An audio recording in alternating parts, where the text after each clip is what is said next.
300 से 400 लोग ऐसे समधन के हैं जो आज ये रो रहे हैं बेचारे कि मेरी ना तो छत बन पाई है और ना हमको ऐसा कुछ हुआ है और मेरे से पैसे भी जा चुके हैं। उनके पास जो डाटा है 300 लोगों का, जिसको आज वो शासन को भेजने की बात कर रहे हैं लखनऊ में कि ये सीट हो जाए, ये पात्र हैं, ये पात्र नहीं है, तो ये आदेश इनके पास कब आया? पलीता लगा रहे हैं यहाँ के सर्वेयर, पलीता लगा रहे हैं यहाँ के लेखपाल, पलीता लगवा रहे हैं यहाँ के बैठे कन्नौज के अधिकारी। ये इनके पास कोई शासन आदेश नहीं है, ना ही इनके पास कोई ऐसा रिकॉर्ड है कि ये बता दें कि ये मेरे पास शासन से लिस्ट आई है जिसकी मैं जांच कर रहा हूँ। कन्नौज की टीम की तरफ से ये इनके स्थानीय लड़के हैं, ये लिस्ट अपने हाथ से बनवा लेते हैं कंप्यूटराइज, और उसको जो है लोगों की पब्लिक में ये बताते हैं कि देखो आपकी ये आवास आ चुका है, ये आपकी लिस्ट है, ये आपका DPR है। ये नमस्कार, एक बार फिर से स्वागत है आपके अपने डिजिटल प्लेटफॉर्म डी भारत पर। आज हम मुख्यमंत्री और प्रधानमंत्री शहरी आवास योजना के बारे में बात करेंगे। कन्नौज का एक कस्बा लगता है समधन, वहाँ पर बड़े अंतराल से घोटालेबाजी हो रही है। हमारे साथ बातचीत करने के लिए एक शख्स हैं जो पहले इसी फील्ड में काम किया करते थे। वो कुछ काफ़ी दिनों से हमसे ये बोल रहे थे, हमारी टीम से संपर्क करना चाह रहे थे कि कुछ घपलेबाजी चल रही है, तो मैंने सोचा आप तक भी ये घपलेबाजी पहुंचाऊं। क्या है पूरा मामला? सर, सबसे पहले अपना नाम बताएं। मेरा नाम गगन प्रकाश है और हम इसी गुरसाईगंज के रहने वाले हैं।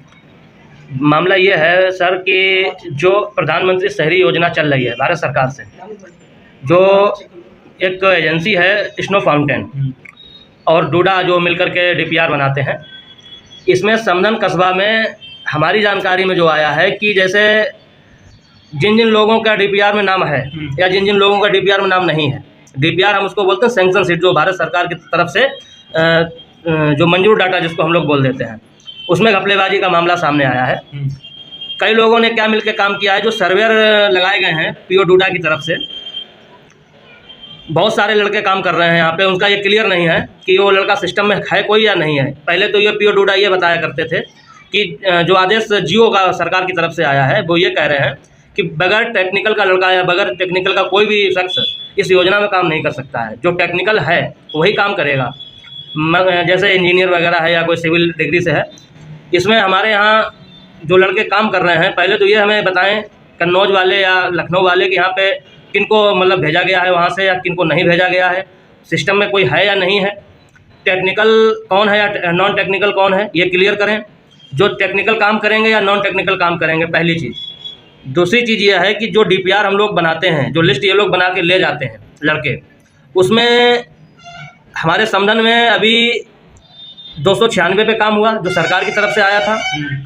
और उसके बाद में एक 620 लिस्ट और आई थी जो सन 19-20 का डाटा है, जिनको उसमें काफ़ी मजदूर गरीब लोग जो हैं तबके के उसमें नाम थे उनके। तो इनके सर्वेयरों ने आकर के क्या काम किया कि उन्होंने उस लिस्ट को बिल्कुल हटा ही दिया है लोगों की नज़र से। अब उन्होंने अपना लिस्ट तैयार किया है जिसका संख्या 297-98 के करीब है।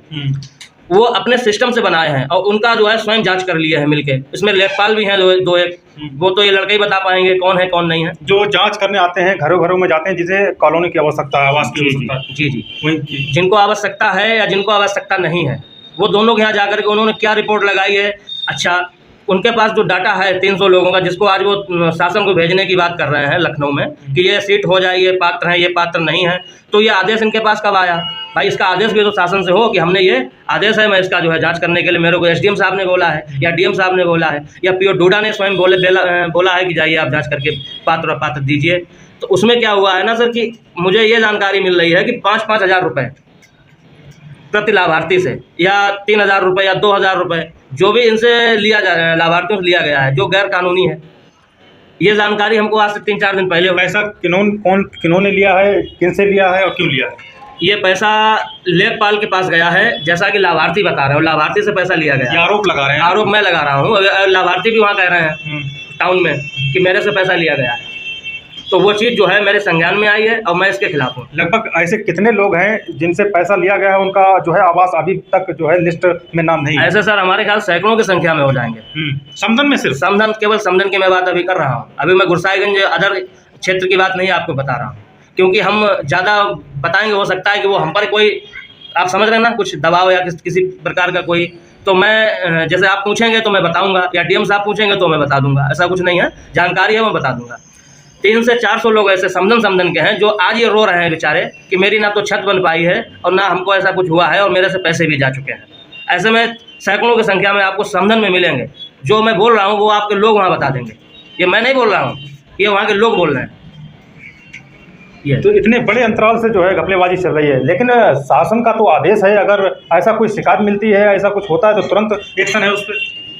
आदेश तो बहुत कुछ है, लेकिन अब भाई ये सरकार की योजनाओं को पलीता आखिर लगा कौन रहा है? पलीता लगा रहे हैं यहाँ के सर्वेयर, पलीता लगा रहे हैं यहाँ के लेखपाल, पलीता लगवा रहे हैं यहाँ के बैठे कन्नौज के अधिकारी, जो CLTC, जिसको प्रधानमंत्री आवास योजना की भाषा में बोलते हैं CLTC, अवधेश जय नाम है उनका, अवधेश करके, वो बता पाएंगे कि ये क्या हो रहा है क्या नहीं हो रहा। बताना चाहेंगे तो बताएंगे, नहीं बताना चाहेंगे तो बात को दबाएंगे। वो तो सभी ये अधिकारी कह देंगे साफ सुथरा काम हो रहा है, 300 लोग निकल रहे हैं, समधन से उनकी लिस्ट जा रही है। वो सब भ्रष्टाचारी में लिप्त हैं, ऐसा कुछ नहीं है। वो जवाब नहीं दे पाएंगे सही तरह उनसे कोई बात की जाए तो। लाभार्थी जो 300 की लिस्ट बनी, आखिर ये लाभार्थी कौन से हैं? ये इनके पास कोई शासन आदेश नहीं है, ना ही इनके पास कोई ऐसा रिकॉर्ड है कि ये बता दें कि ये मेरे पास शासन से लिस्ट आई है जिसकी मैं जांच कर रहा हूँ। लाभार्थी कह रहा है कि ये मेरे से पैसे, तो ये लिस्ट आखिर बनी कहाँ से जो 298? ये सर्वेयर लोग इनके जो लगाए गए बंदे हैं कन्नौज की टीम की तरफ से, ये इनके स्थानीय लड़के हैं, ये लिस्ट अपने हाथ से बनवा लेते हैं कंप्यूटराइज, और उसको जो है लोगों के पब्लिक में ये बताते हैं कि देखो आपकी ये आवास आ चुका है, ये आपकी लिस्ट है, ये आपका DPR है, ये फलाना, ये ढिमका, मन माफिक काम करते हैं। तो बता रहे पैसे का लेन देन, अभी थोड़ी देर पहले आप बता रहे कि हर पर यूनिट जो भी नाम लिखे उनसे पैसे की वसूली भी की गई है। बिल्कुल की गई है वसूली, लेकिन प्रधानमंत्री आवास में ऐसा तो कुछ नहीं है, निष्पक्ष और निस्वार्थ और बिना पैसे की कॉलोनी मिल रही है। नहीं, ऐसा कुछ नहीं है। आपको जानकारी या तो नहीं है या पब्लिक में आप नहीं गए हैं अभी। जब आप जाएंगे मोहल्ले में, एक जगह जाएंगे तो आपको 10 शिकायतें, जैसे मैं बोल रहा हूँ, आपको 10 खड़े मिलेंगे, ये कहेंगे आपसे कि मैंने पैसा दिया, मेरा काम नहीं हुआ, फलाने आदमी को पैसा दिया, फलाने सर्वेयर को पैसा दिया, ये लोग बोलेंगे। तो यहाँ के जो लोकल के लेखपाल हैं और सर्वेयर हैं जो डोडा की तरफ से लगाए गए हैं, कन्नौज की तरफ से, वही उन्हीं के द्वारा ये सब हो रहा है या अन्य कोई इसमें लिप्त है? अब लगाए तो उनकी तरफ से जो गए हैं, बगैर उनके आदेश के, बगैर हुक्म के कोई कैसे थर्ड पार्टी जाके पेमेंट उठा लेगा? सब है तो सिस्टम के ही लोग। अब मैं मान लीजिए आप सिस्टम में या मैं सिस्टम में हूँ, मैं जाके अपने हाथ से पैसा तो नहीं लूँगा, मैं भी तो किसी के मार्फत से पैसा उठाऊँगा, ये चल रहा है। तो ऐसा ये समधन में है कि जो हर शहरी इलाके हैं यहाँ कन्नौज में, वहीं हर नगर पंचायत और नगर पालिका परिषद पूरे डिस्ट्रिक्ट में यही चल रहा है। मैं पूर्व सर्वेयर डोडा में काम कर चुका हूँ इस एजेंसी में, जहाँ से ये सब बंदे आते हैं। मैं वहाँ 3 साल मैंने झक नहीं मराई है, मैं आपको सब कुछ पता है। Yes। तो आगे पढ़ते हैं और खुलेंगी, बिल्कुल खुलेंगी। और आप अगर मेरे से बोलेंगे कॉर्पोरेट के लिए तो मैं आपके कॉर्पोरेट में तैयार हूँ, DM साहब के कॉर्पोरेट में तैयार। जो लोगों जिनसे पैसा ठगा गया है वो बोलने के लिए तैयार हैं? बिल्कुल बोलने की, क्यों नहीं बोलेंगे? जिसको लाभ नहीं मिला, जिसको पैसा दे चुका, गरीब आदमी, मजदूर आदमी है, वो क्यों नहीं बोलेगा? आप बताइए। ये थे हमारे साथ गगन जी, जो सर्वेयर हैं, पूर्व सर्वेयर हैं डोडा कन्नौज के। वो बता रहे थे समधन का ये हाल है। समधन में ऐसे बहुत से लोग हैं जो पात्र थे जिन्हें कॉलोनी उपलब्ध नहीं कराई गई, और जो अपात्र थे उनका लिस्ट में नाम आया है और उनसे जो है अवैध वसूली भी की गई है, वो ये आरोप लगा रहे हैं। और जो ये भी बता रहे हैं कि जिन्हें कॉलोनी नहीं मिली है उनसे पैसा भी चला गया है, वो भी बोलने के लिए तैयार हैं। तो हमारी टीम जल्द ही उन शहरवासियों, समधन वासियों के पास जाएगी जिनसे पैसा भी ले लिया गया और प्रधानमंत्री आवास योजना अभी तक उन्हें उपलब्ध नहीं करा पाया है कोई भी। सरकारें तो काम कर रही है, मगर यहाँ के जो भ्रष्ट लोग हैं वो सरकारें की योजनाओं को पलीता लगा रहे हैं एक तरीके से। ये आने वाले वक्त में हमारी टीम समधन में पहुंचेगी और लोगों से बात करेगी इस विषय पर। तो बने रहिएगा हमारे साथ और देखते रहिए डी भारत।